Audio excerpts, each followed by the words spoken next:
This is Kolkata TV's podcast news. আপনারা শুনছেন পডকা। 3 বছর পর খুলছে চামুরচির ইকো পার্ক।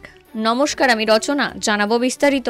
প্রায় 3 বছর বন্ধ থাকার পর অবশেষে পুজোর আগেই খুলে যাচ্ছে ডুয়ার্সের চামুরচির ইকো পার্ক। দীর্ঘদিন বন্ধ থাকায় জঙ্গলে ভরে যাওয়ায় পার্কটি সাফাই ও মেরামতির কাজ শুরু করেছে পার্কের দায়িত্ব পাওয়া সংস্থা। এই খবর শোনা মাত্রই খুশি বানারহাটের ভুটান সীমান্তের চামুরচির অঞ্চলের ব্যবসায়ী তথা সাধারণ মানুষের। তৃণমূল সরকার ক্ষমতায় আসার পর এলাকার পর্যটন কেন্দ্র গড়ে তোলার জন্য সরকার 2016 সালে এই পার্কটি তৈরি করে। এরপর পার্কটি যথারীতি প্রচারে এসে ভালোই চলছিল। এরপর করোনা ভাইরাসের সময় থেকে ইকো পার্কটি একেবারেই মুখ থুবড়ে পড়ে।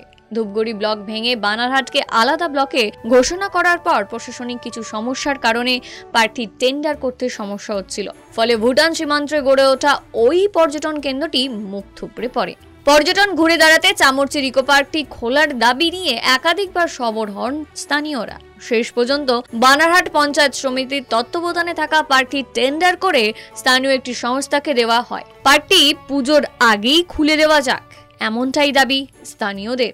শুনুন পডকা, রাত দিন 7 দিন।